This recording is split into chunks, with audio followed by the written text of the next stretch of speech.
If your trade appraisal process is slow or delayed in any way, not only are you doing your customer a disservice by making them sit around and wait around, but you're doing yourself a disservice because while that customer is sitting around and waiting, they're on their phone shopping. They are looking at other dealerships, they're looking at other inventory, especially if they're looking to trade in that vehicle that they currently have, but they're also potentially submitting their trade information to your competitor. One of the best ways you can do that is by having your data readily available at your fingertips all in one place. That way, there's no guesswork. There's no flipping through your tabs trying to figure out, what the value is, what the current price is for this vehicle at local shops, what the going rate is on perhaps a third-party vendor site. You want to make sure that you have all that information readily available. You can give an accurate, educated number, and this will all help speed up your process. All right, so some things you could do to speed up your trade-in process is use a clear digital intake form.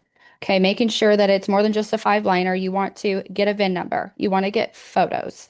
You want to know what the condition of the vehicle is up front. This isn't for your typical walk-in trade appraisals. This is for your trade appraisals that are your customers that are shopping from the couch. Okay, so make sure that you have a clear, clean, precise digital intake form. This is very, very important. Now, once you have that intake form or that form from your customer, make sure that you confirm the information. A quick phone call, if they don't answer, a quick text or email, confirm that information and make sure your managers are working this and prioritizing this as a hot deal.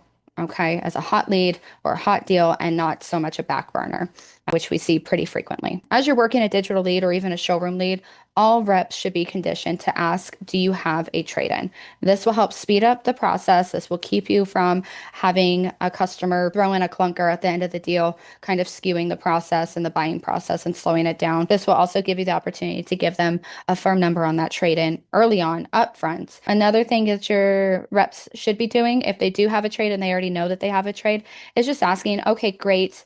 Do you have a firm number or are you just looking for a range? What are you looking to get out of your trade so that we know upfront, are we in the ballpark? Is this something that we can work with? Is this something we even want to take in? So on and so forth. One mind shift change that could help your sales team kind of speed up the trade/buy cycle is for them to stop thinking, oh, that would be nice to have. My managers might want to take a look at that.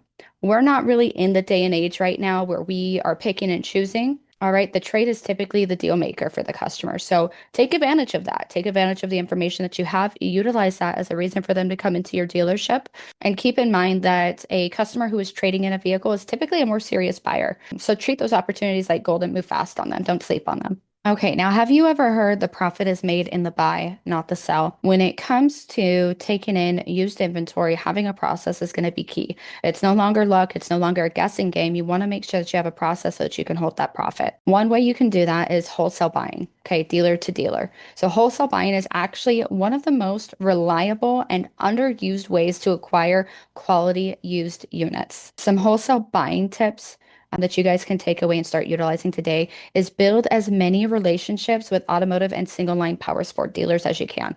Take advantage of it. Make sure that you guys do a scratch my back, I'll scratch your back type scenario. Offer to be their go-to buyer, anything metric or off-brand. So let's say that you have a relationship with a Harley dealership. They take in a metric unit on trade and they don't want it sitting on their floor. Be their go-to guy. All right, be their go-to person to take anything metric or off-brand off their hands. Providing a quick buy bid during their deal to make it easier for them to say yes. This is not only going to help them, it's going to help you. So your service department might be the most overlooked acquisition channel. The key to utilizing it in that sense is start treating your service lane like a used bike lead source.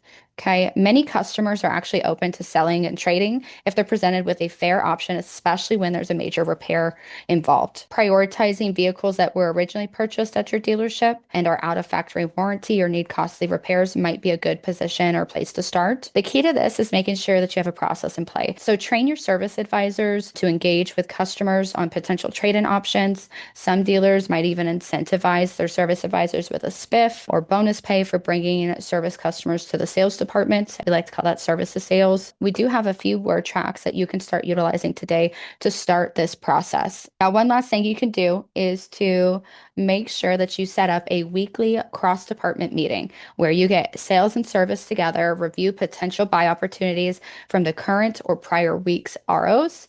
Make this a habit. and stick to it. This is going to help you start to build that process out for your dealership. Another great way to acquire good trade leads is going to be your webpage.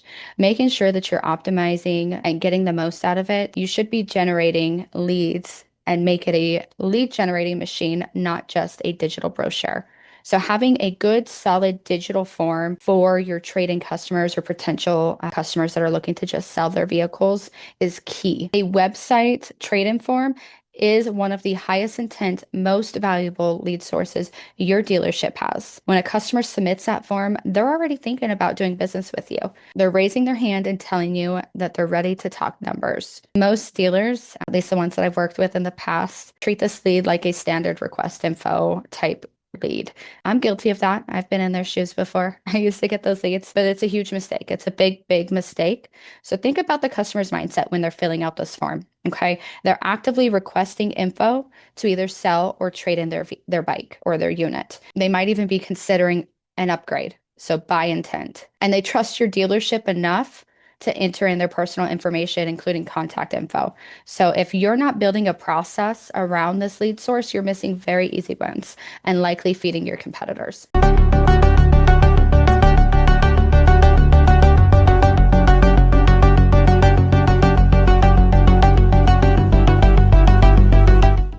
Still guessing what to pay on a used bike? Still holding aged units that just won't move? It's time for a real system. Moto Hunt's ultimate used inventory playbook shows how the best dealers are finding better inventory, pricing trades right, and turning used bikes faster with fewer mistakes and more margin. It's short, real, and free to download right now. Visit dealers.motohunt.com to grab your copy or check for the link in the notes.